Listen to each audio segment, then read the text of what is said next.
You're listening to Scar Survivor Hour on Power 95, bringing awareness, hope, and healing for survivors of child sexual abuse.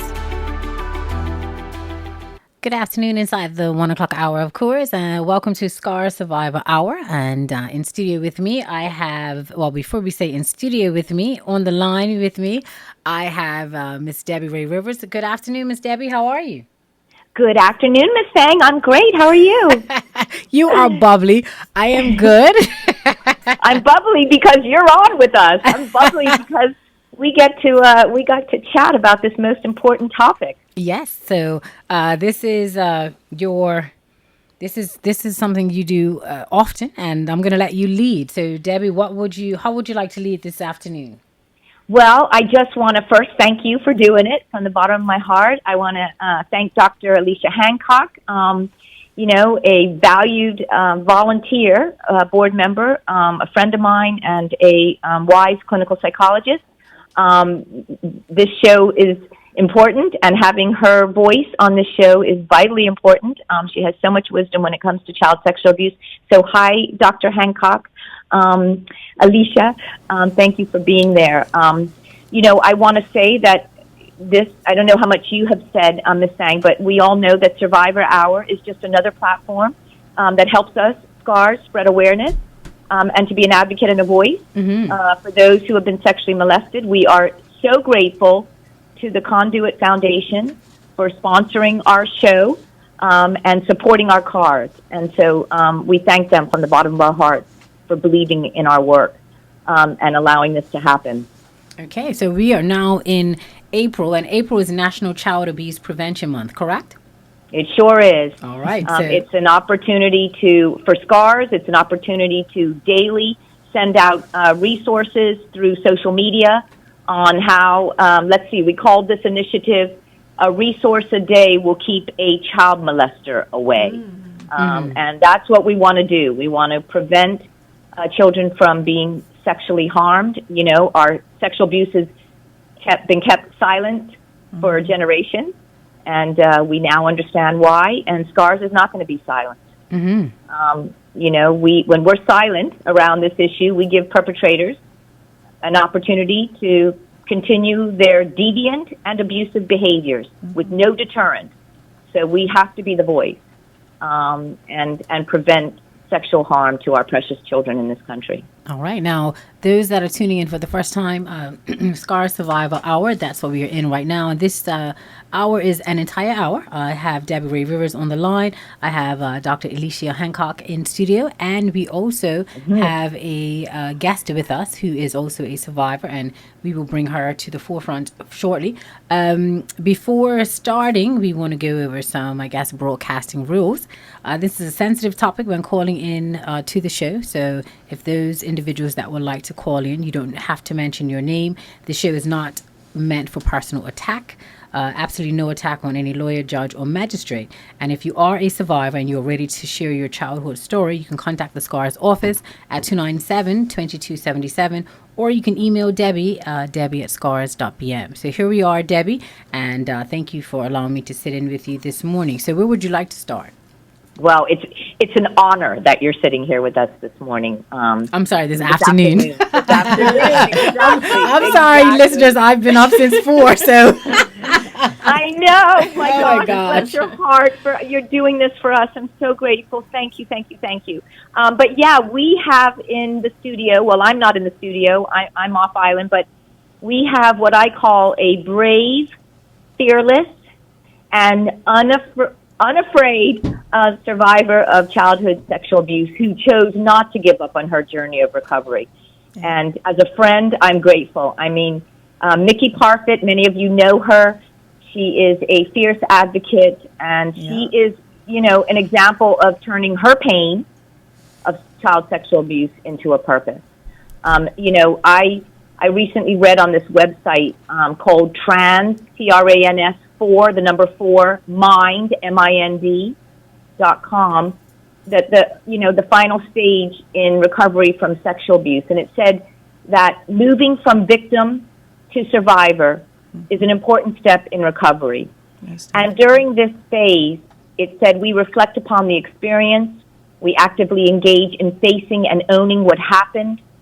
And we recognize the connection between the abuse and the way we feel, think, or behave. And then to move beyond survivor to gain insights and skills that make it possible to live an abundant, powerful life that is no longer mired in the past. You will see the scar, but you will no longer feel wounded. And when I read that, I really, really thought of Nikki. I have seen her journey for many years, and I am proud to be a friend of hers. I'm grateful for her being a guest on the show. I mean, I could become emotional thinking about it. But Nikki, welcome. Thank you very much. Thank you. Really mean it.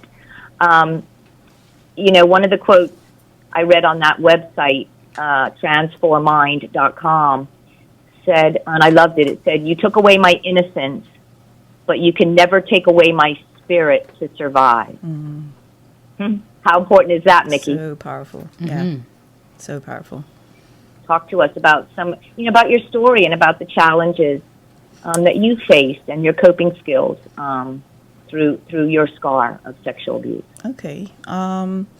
Well, so like you said, trigger warning. But my story is not an easily digestible story. I was sexually molested my entire adolescence. Not too long after that, I suffered a 13-year drug addiction. It took me about 8 years to finally turn my life around from that. And ever since that, I've been fighting my way to the top, fighting for justice for myself. Right now, I'm fighting for retribution for myself. So it's been a journey. The last 11 years of my life has really been me learning about my trauma, how it's affected me in my life, and where I can go forward, what I need to do for myself to gain that healing. And I've been healing out loud, basically. You said something at the beginning of the show is that the silence that we have in Bermuda about this particular subject. And just like you, I choose not to be silent anymore. That silence in the community has traumatized me. So just the not acknowledging the fact that this is even going on, that's very traumatizing for survivors and people that have been through this experience. So, yeah, it's been a very long journey. I'm definitely at the survivor stage, moving into the driver stage. I mean, I'm, fighting for my community in a way that that's really beneficial to the community, and that really I'm very passionate about. So, yeah, that's, Was it difficult to decide to share your story in the beginning when you made the decision to talk about it? I think the most difficult part for me, honestly, was giving my statement to the police. That was at a point in my life where I was recovering from addiction, and maybe about a year or two into my recovery, I just started feeling this rage. I can't even explain it wasn't even anger, it was just rage. And I couldn't deal with it anymore. I couldn't deal with myself anymore. And I was saying to myself, I need to fix this. It's something I need to do, something I'm not, first into recovery, you're focusing on the abstinence from the drugs and trying to put your life back together. And this was a whole part of my life that I had never dealt with. So that part of going to the police station and just offloading everything that had happened to me probably was my first point of like just offloading and, just sitting there for hours and speaking to the detective and telling her everything that I had endured over the whole, from age 10, 11 till I ran away from home at 17 years old. That's something that I had never really done before in its entirety like that. But that gave me something. That set a fire on me. And then I see Debbie on the news starting to advocate for, this same particular subject. And that put a little fire under my feet as well. And just knowing that I wasn't alone was probably the biggest thing that said, you know what, Mickey, go, move forward. I didn't want to move back. And I knew that through the counseling that I could obtain, that this is something that I had to work through, no matter how difficult it was going to be. I didn't want to go back to the life that I was living before. And yeah. Did you get to a point where you felt like you had nothing to lose? And when was that?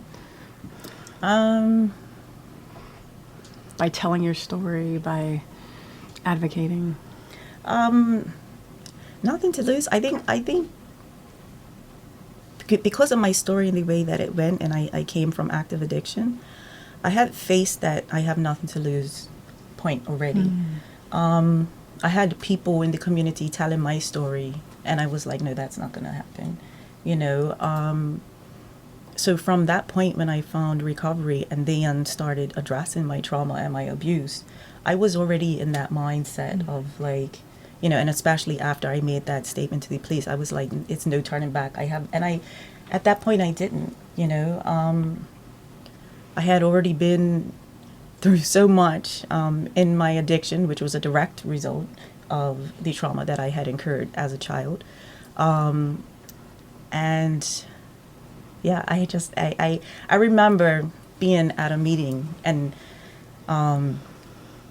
just listening to somebody and feeling like there was a saying, something about, the train had going past, they stopped. And I can't remember exactly what was said. And I remember feeling at a point in my, like, I was very hopeless. Yeah. I was like, I missed that train. Like, I'm just giving up. I'm just, so I went through that point in my life where I was, kind of questioning my life, my existence. But I worked past that, and yeah, once I just had that one person in the community saying like, this happened to me, and that person had fire under her feet, and it inspired me, because that was the type of healing that I needed. I didn't need people to stay quiet about it. Yeah.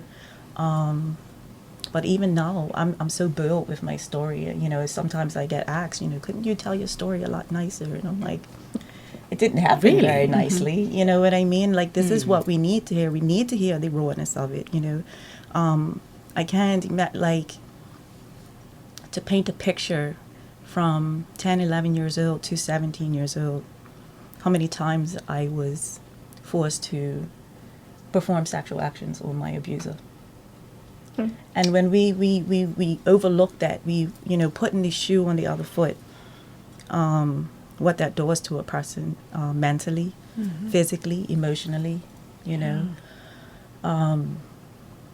and not having anybody acknowledge like, hey, this girl just went through all of this in her life. And there was nobody there for me. Yeah. So I found a home in drugs. Drugs took it all away. And I lived that way for 13 years, fighting. And it was a part of me that still, even though I was going through that in my life, I was like, this is not the life I was meant to live. It took me 8 years to get past that point. And just that signifies for me the belief and hope that I still had, the little glimpse of hope that I had in my life, that this isn't the type of life that I wanted to live. So yeah, that's, yeah. Yeah. Yeah, I can I say, I think about the shame that comes with sexual abuse as a survivor. Oh, that yes. silences us from the onset. Yes. Because perpetrators will do that. They will make you feel like it's your fault. You're asked for this. You're groomed to do it. You're groomed yeah. to do it. Yeah. You're enjoying it. Well, sex feels good. I always say it's very confusing when you're little. Of course, and your body is responding in an unhealthy way because you don't understand it. Exactly. But there's just so much shame that keeps survivors silent. Yeah. And then you couple that with what you went through as with addiction, which addiction brings on shame. Yes, it does. So you're compounding shame upon shame. And I know that, as a mother whose daughter suffered with that, who was on the Survivor Hour first show and talked about that. And, it's just shame on top of shame. And I would think that just takes it takes a lot to break through that. Yeah, it does. It does. And living in such a small community, that's, I think, one of the biggest factors when it comes to the silence and shame, because, this person was assumed to be a close person in my family, or family friend, or somebody that I was left in their care. So that grooming part, that manipulation part, I mean, geez, now when I think about it, how long just that mentality of me, took to change and realize, like, wow, this wasn't right, yeah, and the shame and guilt. I mean, talk about re-traumatizing oneself, and we're all responsible for the actions we take and the way we cope with things. But my entire childhood, where I was supposed to be focusing on school and discovering my own body and getting to have a boyfriend and education, or all of those cool things that I'm a mother that I love to see my daughter doing the things that I didn't get to do, when I was that age. How much of that I missed out on.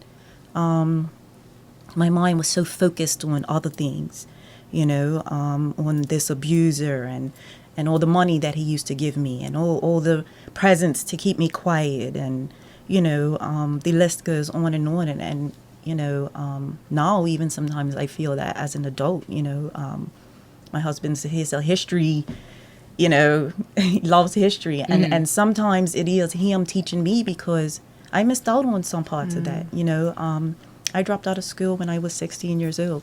I eventually went back and got my GED in 2005. But regardless, like the trauma that I was going through in high school, I couldn't take it anymore. I didn't want to be around people. I remember literally hiding in a cave.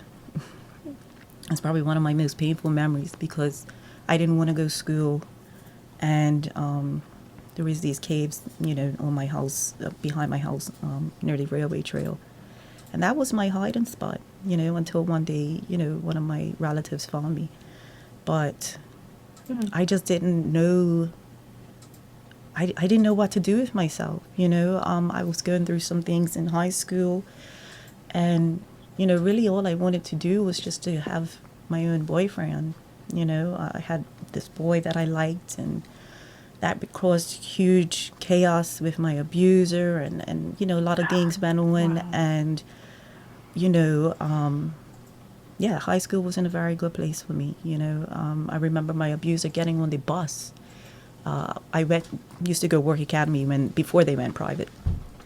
And, I remember, like, this guy getting on the bus down at Botanical Gardens, and it's just like, now I even think about it, even, whatever positions we sit in, it's so important to be informed on the moves and the actions of people like this. And so, like, me even flirting on the school bus, like, it was just, I was just on the bus, just waiting to get home. It was such an embarrassing experience for me, you know what I mean? This man was known in the community to be somebody that interfered with children, I learned later on. And sexually abused. Yes, sexually abused. Stop sorry. using interfering. That Sorry. doesn't mean. No. See, this is what I mean. This is what I mean about the fire under the feet, okay? But just the actions and how these people move, and learning about, like, how tricky they are, and things. Thank you, manipulative, and so many experiences I can think of just stunted my growth as a teenager, as an adolescent, from being able to just enjoy the basics of being a teenager, To be free. To be free, yeah, to be free. And I imagine that a lot of times you didn't like being in public or being, like as you are in school, because you'd be noticed, the fear of just not being comfortable, being, or feeling like you're always on stage. Yes, exactly. I couldn't deal with it anymore. Yeah. And by the time, that's when the schools were changing to private, and then they were putting you in schools in your parish, and then I went to St. George's Secondary. I must have spent 1 year there, and then I was just like, I'm intelligent, smart, always been like, you know, even though I wasn't into school as much as I should have been, I was just always caught on quick, you know. And you know, I remember my mom saying to me, you know, you're not dropping out of school, blah blah blah. And I fought it, and I was like, this is what I'm doing, you know. And still, you know, still at that age, I was still hiding what was going on to me. Even though I had my mom screaming down my throat, I still couldn't come and say, like, listen, this is what's going on. Like, do you have any idea? I was so ashamed and so just, by that point, yeah, I was definitely getting a little rebellious with my abuser. Because I wanted to have, you know, just a normal life. I wanted to go hang out with my friends, and there was always this, I don't know, I couldn't go do, you know, Control. yeah, the control, you know, and so, yeah, I just, yeah, lost my Guilt, train of thought. guilt that you Thank couldn't you. be who you were supposed to be. Yeah. Unfound, you know, putting this guilt on. That's what abusers do anyway. Yeah, All yeah. abusers do that. Yeah. They put this guilt and control, and so anything that you want to do that's help you enjoy life or be what you should have been a child, they're going to, you Yeah. know, make you feel like you can't be. Yeah, exactly. Wow. Wow. Wow. I mean, I don't know about anybody else listening, but, you know, it just really gives you a picture of what a child goes through, the inability to learn, you know, the shame, you know, not having any coping skills. Yes. We didn't have coping skills on how to deal with this stuff. Yeah. You know, you just became what had happened to you. You become that person that's just trying to survive. Yeah. Well, most of your coping as a child comes from being comforted by your parents, but if they don't know what's going on, then Exactly. And you know, that's a perfect point. You know, now as somebody, you know, that's trauma informed, you know, I teach my children about this. You know, I talk to my kids about this. But back then, Yeah. you don't talk about this. This is that taboo stuff It that you don't didn't. talk about it exactly. And even when I did, you know, finally come out and say something to my mom, you know, it still wasn't something that was readily talked about. Again, it was, you know, something that was just between us, you know. And yeah, that obviously was not, you know, cognitive to my healing. That wasn't conducive to my healing, sorry. But yeah, I got there, so that's the main thing. You know, What was the aha moment for you when for you to come out and you know, report and actually, you know, talk about it? I know when I first divulged to my mom, it wasn't a point of anger. I was very angry at my parents. I ran away from home at 17 years old. And that wasn't really a moment of aha. It was just kind of like, this is what happened. And then kind of like got out of her space and, you know, didn't want to deal with it. But when I became a mother again, that's when I really started, you know, really started looking at my abuse. And like I said, I was also in recovery, but somewhere along that recovery journey, you know, I really realized that this was something that I needed to deal with. Because I can see that it was manifesting itself in different ways. You know, the one most obvious way for me was a huge procrastination. The way in which I couldn't stand being around people all the time. People, and not understanding. Now, obviously, I understand, but sometimes just going into work was like the worst thing ever. And I couldn't understand it. You know what I mean? Dealing with people, how I responded to people, the rage, and how it was manifesting in my life. And once I started going to counseling, I was really able to just explore that, you know, and learn about my triggers and learn about, you know, how to cope. And that, honestly, I can say now, at 44 years old, I'm just in a space, actually, since I took my abuser to court. The freeing that has done for me, like, you know, I don't have an issue getting up and going to work. After all these years, it's amazing, you know. I sleep a full night, you know.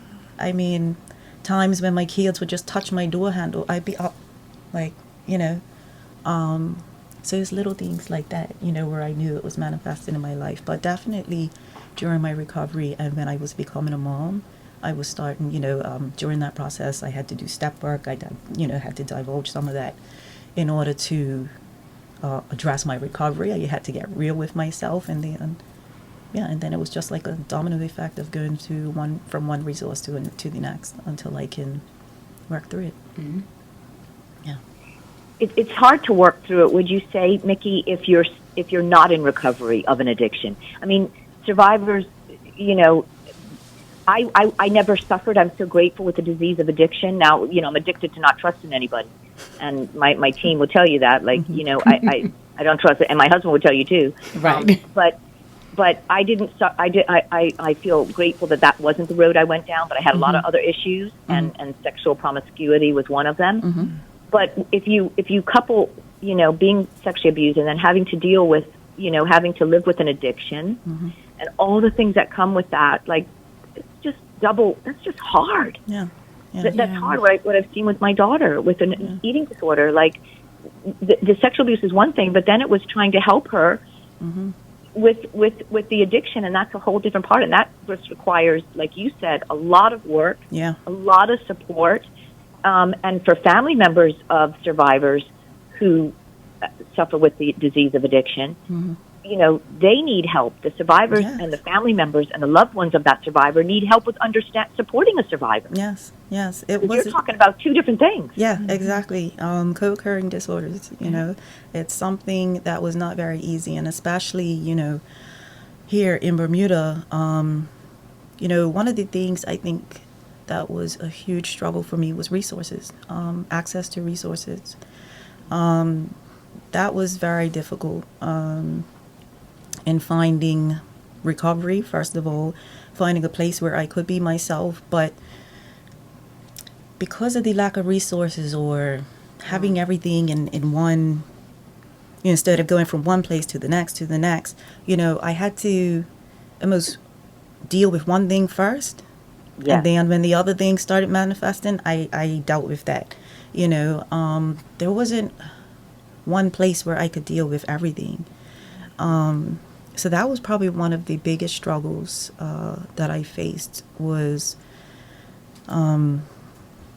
say, going to recovery treatment or counseling, and them not acknowledging or being aware of my trauma, not addressing it. It was solely about, drug use and abstinence and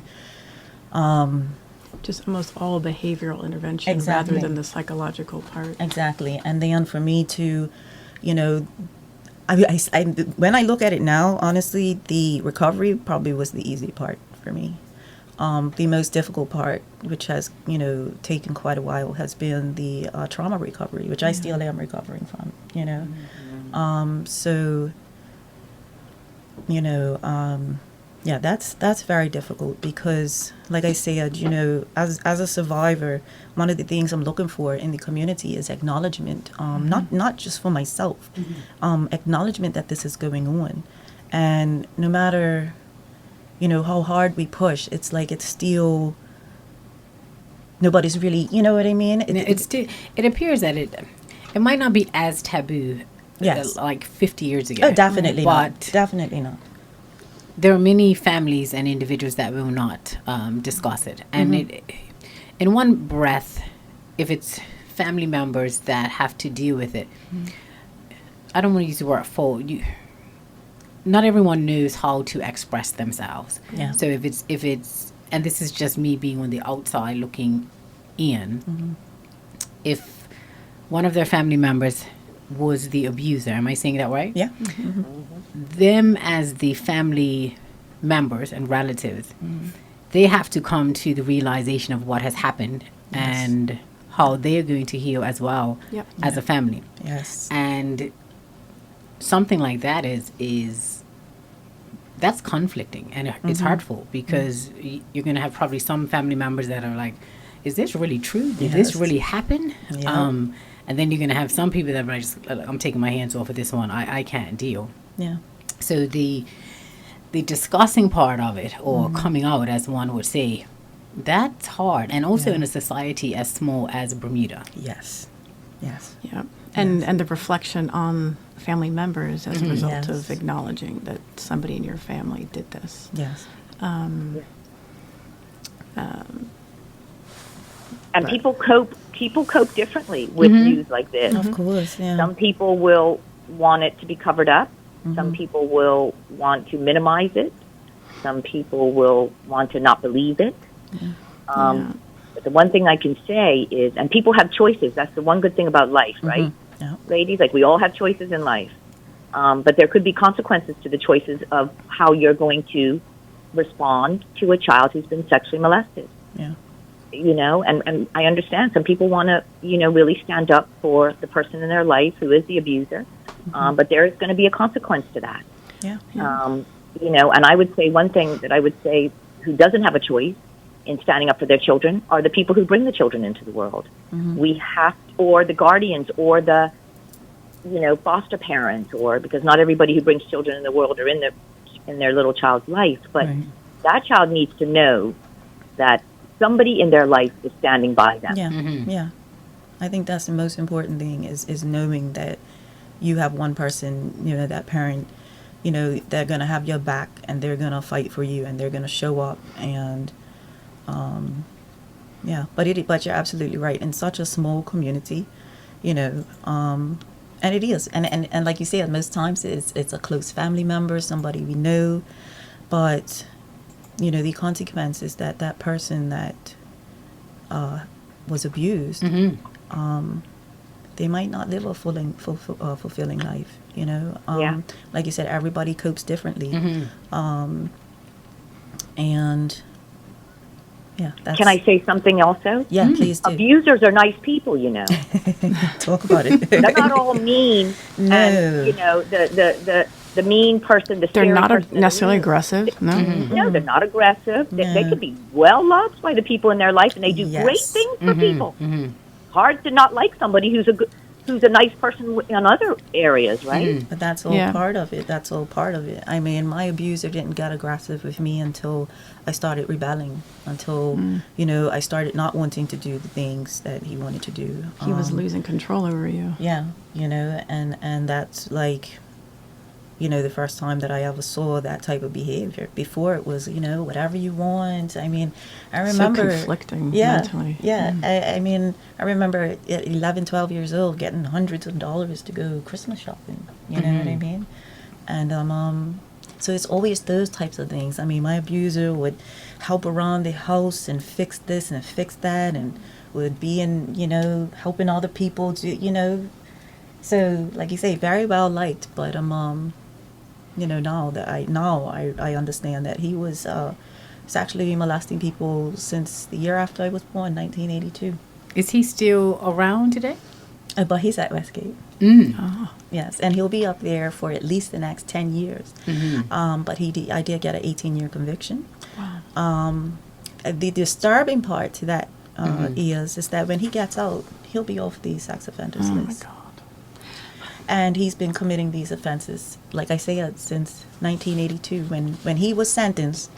And you get to, you know, when that person gets sentenced, they go back into their history and the things that they were calling out. I mean, I knew about some of them, but to go way back then, I'm like, wow. You know, so that's something that we have to look at, you know. Well, yeah, because that's a chronic Yeah. abuser who typically they are. Yeah. But to Will think always that, be a that danger. all the, yeah, to think that at some point going to jail is going to Yeah. fix him. Yeah. But would you say, Debbie and Dr. Hancock, we don't have the resources? Would you agree that we don't have the necessary resources in Bermuda for abusers? Well, this is what I would say, and then Dr. Hancock, correct me if I'm wrong. First of all, what we do know, unless that's changed recently, we do not have the most effective tool for those that commit sexual crimes against children at Westgate. Now, unless that's changed, it's called the Healthy Sex Program. And if anyone questions that, they can go onto the SCARS website and look at SCARS Survivor Hour TV with one of the very skilled forensic psychologist who works in the UK and was in Bermuda, and told us about this most effective treatment for those that commit sexual crimes against children. But not only that, when they get out, you're right, they need someone to manage them Yes. and to be responsible and for them to have certain provisions in place. And SCARS has gone public with that and our list of what we'd like to see. Yeah. Because we want to help them not do this again. Yeah. And not only protect kids, we want to help them so they don't do it again. Yeah. And so they almost need a 12-step program of what they need to do and have people in their life. Now, if that's something that's going on and the public doesn't know about that, just like 12-step, it's not public, maybe that's happening. I don't know about it. But we would hope that they would have some help because they have a sickness. And I don't know of any cure for that. No. No, I mean, the problem is, we've been talking about the fact that we don't have an effective program for so long now and still nothing's happening. And, again, they can be in jail and they can even go through the process of a program, but they don't have access to children in jail. So they come out and, if they do it, they do have access to children. So you can't tell by being in jail whether or not somebody is going to reoffend or not without any access. And without some provisions. Yeah, you know, that there and has to be. There has to be. Yeah. And our hope is that is going to Yeah, happen. because they need it for Keep themselves. advocating for it. They need it for themselves. Their own addiction and obsession with children doesn't seem like it's something that does get treated while they're in, while they're behind bars. Yeah, and can I just say, even the family members in their life have to take also some, because they care about absolutely. their family members, and I understand that. They love their family member who is a convicted, released sex offender. But then they have to realize that that is a sickness, and they can help their family member by, don't rent an apartment to a family with children that's attached to your house. Like, why would you do that? And we know that's happening. Don't allow your family member to go work in a nursery school or, work around children, bagging groceries where kids are around there. You have to be the person who holds them accountable and says, let's find you another job that doesn't involve children so that your trigger's not all around you. You're not going to put a recovering alcoholic in a bar to work. Correct. Yeah. My daughter has an eating disorder. She's not going to work in a grocery store stacking shelves. Right. Yeah. She has her own work to do, and she'll tell you about that. But we have to be smart about this and wise and know that this is a real problem. We can't think, well, he went to jail and he's okay now, or she's okay now. No. No. Absolutely not. And what I just said is a testament to that. Since 1982, that had been happening. Each time that he was arrested, it was a slap on the wrist, and he came back out and done the same thing over and over and over again. And even since his conviction, I've had people approach me and say, well, thank you. You took a step that I couldn't take because this man abused me too. Wow. That's probably the most satisfying. Satisfying feeling. I had somebody run up to me, and we knew of each other when we were younger, but it's a step that she was unable to take and just gave me the biggest hug. And I was just like, wow. So yeah, they're creating a program of sorts. I mean, I remember a few years ago, and this was a conversation Debbie and I had a few years ago when I first started communicating with Debbie. There was a violent sex offender, and we didn't have the resources here to keep him here. So he was sent overseas to the UK in a prison where they did have the resources to be able to treat this young gentleman, and finding out that was the nephew of my abuser as well.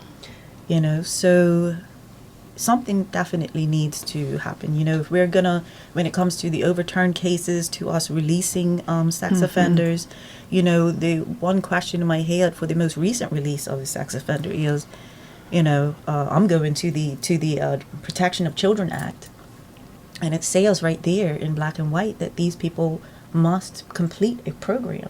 And I'm saying to myself, well, what program did he complete? SOTP, I can tell you, it's called the Sex Offender Treatment Program. It's not the Healthy Sex Program. Right, yeah. But it's just, to me, it's just mind-boggling, the lack of investment into addressing these social ills. Well, and if they go back to jail repeatedly, you know, if the program didn't work the first time, Right. How many times are they going to be allowed to be released and then come back doing the same offense? correct. You know, so maybe that SOTP might not be the answer, or maybe it needs to be, you know, added to or improved, or, you know. Well, can I say, some need a facility with mental illness, right? So Yes. Yes, yes. some yes. will abuse right in front of somebody else. They don't even know they're doing it wrong. We do need a facility for those that offend against children and or adults who suffer with mental illness. That we know Bermuda needs, because children are everywhere. And if they're not being managed and followed in the community, and they're a risk, right? Yeah, and having more access to those resources, you know, that could be a real game changer in being able to have access to these resources, to be able to work through whatever it is, whether you're a survivor or, you know, you're an abuser out in the community trying to, you know, I don't know, but access to resources or barriers is something, you know, that we need to look at.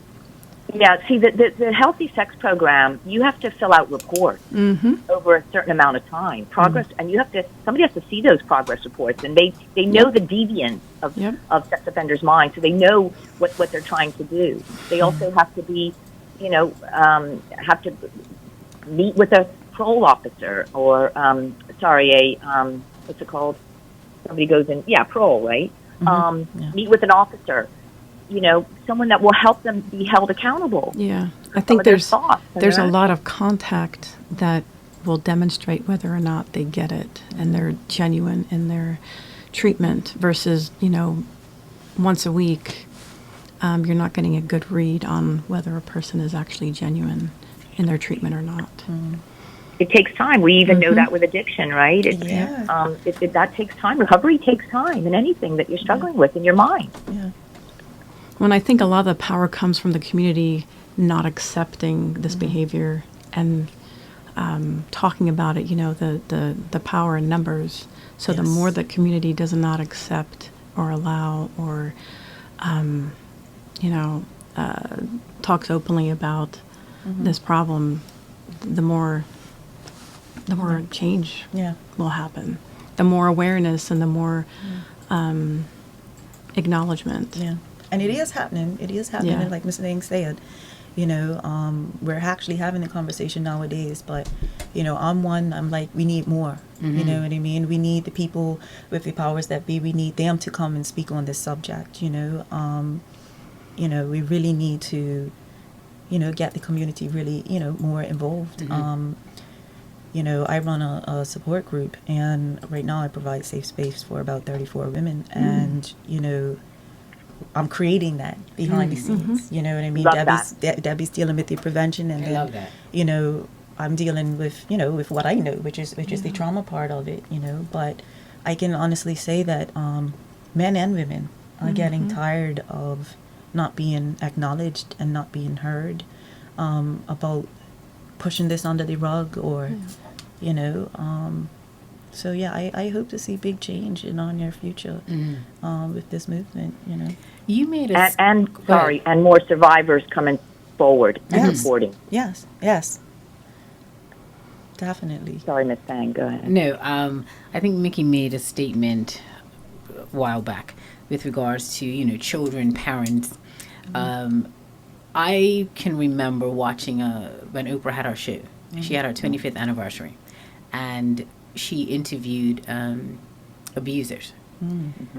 And one of the elderly gentlemen at that time, he was a friendly face, and he did not he did not say that he wasn't guilty. What he did state to everyone was that, as parents, don't allow your children to be everywhere. And I remember Oprah asking him a lot of different questions, but this gentleman had to be at that time, and we're talking about, gosh, he had to be in his 50s, maybe 60s, and he was given a breakdown of how a lot of times children are left on their own. You know, they're out there to play by themselves, and he said children are innocent. He did say that. He said children are innocent, and they're very vulnerable.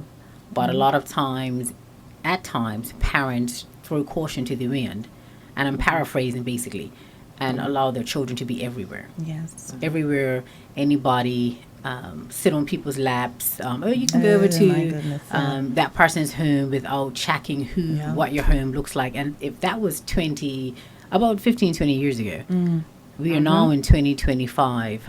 How has it changed any bit? I mean, you know, are parents more cognizant of who their children are going to be around? I definitely am. I think most are. A lot of parents I talk to actually don't even allow their kids to go to sleepovers. I'd like to say that's about prevention education because prevention starts at home, Miss Thang. You're absolutely right. Yeah. And parents have an obligation and a duty to talk to their children about this. Something I didn't do. I failed on that. And letting their children know what's appropriate, what's not appropriate, that they can come and tell them anything. And to have discussions also with the adults in the child's life, but be paying attention to their children. Yeah. Yeah. Yeah. And this generation now, I'm just saying, like, they are just so strong-minded. You know, and me having conversations with both of my kids, at first, obviously, it was difficult, but now, having shared my story with my children, especially my daughter, who's, be going 16 this year, and I'm definitely at that age where I'm like, oh my gosh, but education, when it comes from the parent, you're able to be so much more transparent. You're able to deliver that message in love and in a safe space, So, yeah, I mean, talking about having your children all over the place, I mean, and that might be my own thing, but, like, my children haven't gone to too many summer day camps, and like, I understand that some things are, because I'm a survivor,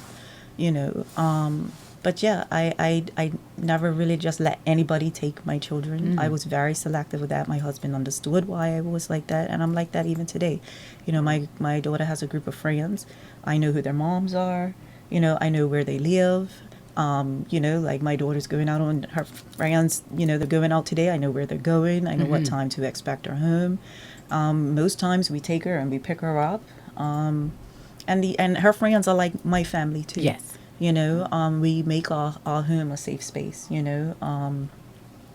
So yeah, but being cognizant, I mean, back in the days when we grew up, everybody was outside in the neighborhood, sometimes you had to wait till you saw the street light on, you're like, oh, let me go home, I think it's a matter of also that we have to look at how much parents are working nowadays. Things like the housing crisis where you have multiple families in one home, things like that affect this particular topic drastically. Yeah, and then grandmothers are getting younger now. Yeah. And not saying anything is, I'm just saying, my grandmother, every day when I used to come here from school, my granny was always in the kitchen. And home. Yeah, she was always, my granny Adna was waiting for me to come here from school so she could hear about my day. Yeah. That doesn't, I can't say that doesn't happen. The great grandmothers maybe, but grandmothers are young now. And they're working. Exactly. And they're working multiple jobs. They're tired, Yeah. so they're not necessarily going to be as aware to, or even maybe instilling as. Yeah, and that's Yeah. the Values. truth that we have to face right now is, when we look at people that are struggling or have multiple jobs, it's not their fault. They're trying to provide for the family, and that's our obligation as a parent. My mom was the breadwinner in my home, and that's where the access grew for my abuser. My mom, she hustled. She paid our mortgage. She took us grocery shopping. Took us away to Disney World multiple times a year. Those were the good memories I have of my childhood. But I also know that after being angry with my parents for a while for not protecting me, as a mother now I understand totally. And I have to give that to her. I'm like, my mom was a hard-working woman. Juggling multiple balls. Exactly. And the thing is that she entrusted somebody to be responsible for me and to keep me safe. And that person violated that in every way that they could, But Yeah. So 90% is people you know, love, or trust. yeah. Only Yeah. 10% are strangers. It can happen right in someone's own home. Yes, it Um, did. it's and that's why communication with children is It so is. important. It I is. never had conversations with my daughters about me being sexually abused. I was too afraid to even go to that topic. And I didn't have enough conversations that even if Uncle Johnny makes you feel uncomfortable, you can come and tell Mommy, because he should never ever do anything to make you feel uncomfortable. And then say to Uncle Johnny, I hope I did a training. I hope I never find out that you've done anything to my children, because I will be reporting you. Yeah. Yeah. Offenders don't want to go to jail. No. No. Put them on notice and let people notice. My child's safety and well-being is the most important thing to me, and they know that they can come and tell me anything, because the last thing a perpetrator wants to do is get caught. And creating Building that safe. trust with your child. I was about to say, and creating that trust and building that safe space so that you can also recognize those signs, when they start to dissociate from people, or they change their habits, or little things, they don't want to go to school, or, creating that relationship with your children is so important, especially in this day and age. Definitely. You want to get inside their heads. You want to sit off on the couch and, talk about things that mothers and daughters, or sons and fathers, mothers and sons, whatever, want to talk about, and really make it a comfortable situation for you and that child, so that they have you to turn to if anything goes wrong, And it's so true. I mean, I know I don't have children. I have godchildren, and I've heard celebrities say this, that you as the parent need to be so close with your child that your child can come and talk to you and tell you anything before they go and tell their friends, or they talk about it on social media.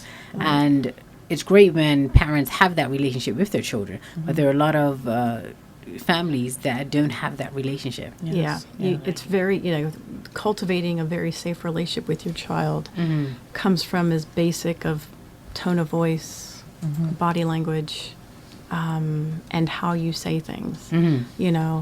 If something's happened to your child, or they don't want to go to school, and you react aggressively or angry at them, guess what? You've just shut them down. And if something's happening, they're probably not going to tell you. So although it might feel like an inconvenience in that moment, you could be actually starting the process of helping them heal from something. But if not, then they shut down. Yeah. Can I ask you, Mickey, what do you think is the key to your resilience, the resilience it takes to heal from child sexual abuse? What do you think that is about? My journey, the justice that I received, going through that whole process. There was times when I was questioning myself, but at the same time, knowing I wasn't alone was a huge factor for me. But the resilience, I ask myself that all the time. I say, if my mom was alive, she would be so proud of me, because she only got to see me in, unfortunately, the low stages of my life. But I give it to her because my mama was a fighter, and I didn't realize it until after she passed, how much she really fought for me in the background. And I honestly believe that her spirit lives through me.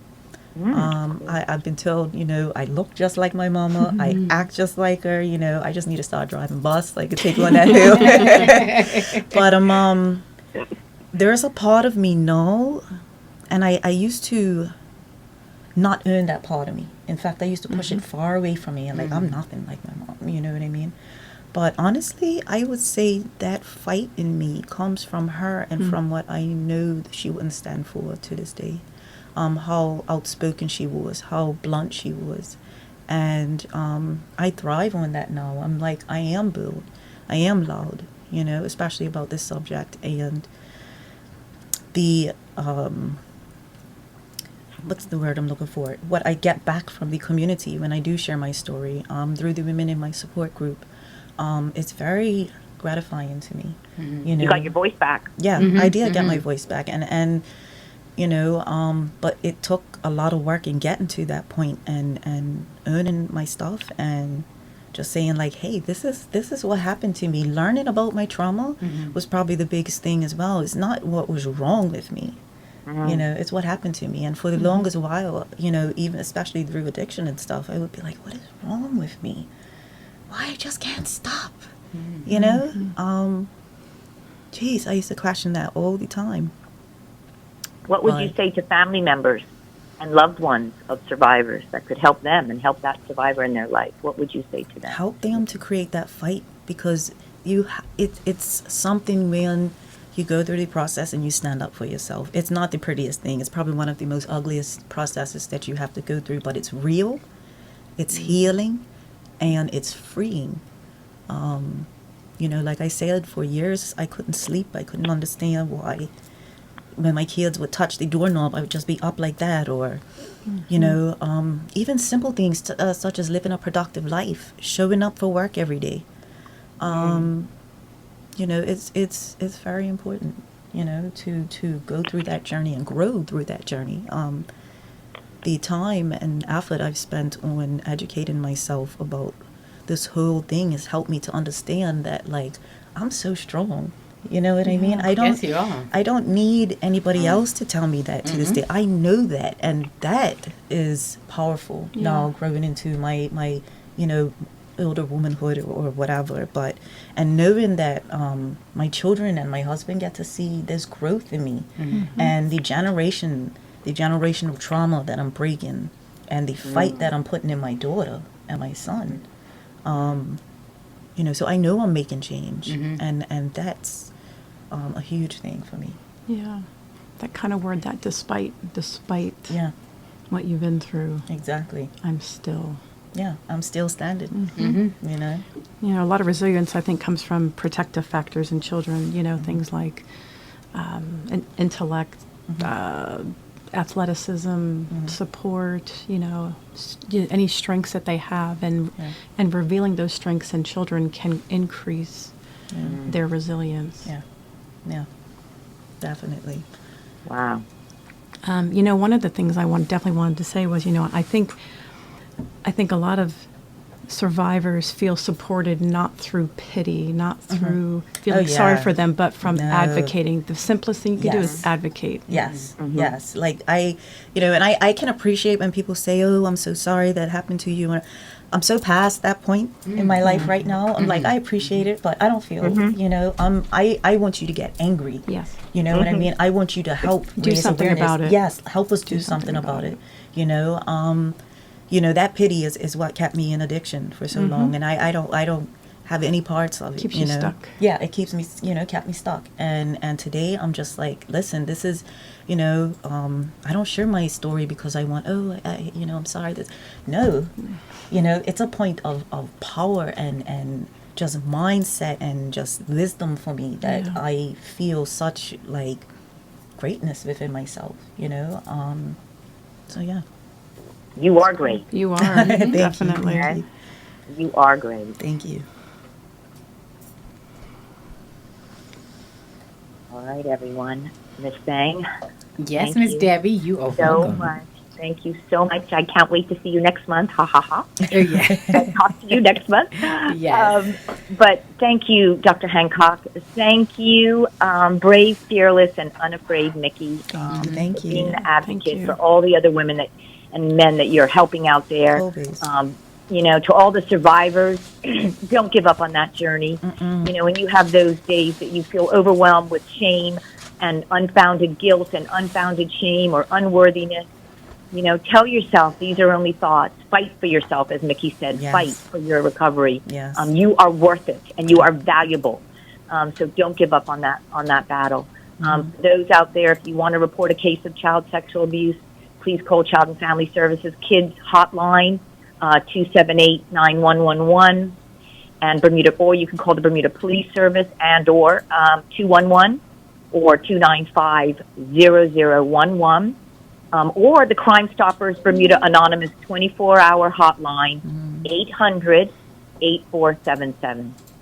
So I just want to say thank you, everyone. Remember, April is National Child Abuse Prevention Month. Yeah. If you have social media or you're a friend of ours on Facebook or following us on Scars Beat Bermuda, look out for our daily resources, because a resource a day will keep a child molester away. And thank you to the Conduit Foundation for your overwhelming, wonderful generosity and support of our work in child protection. I just want to say the next Survivor Hour Radio will not be on Wednesday, the first Wednesday in May. It will be, I've spoken with Bermuda Broadcasting, it's going to be Thursday, May 8th at 1:15. Thursday, May 8th at 1:15.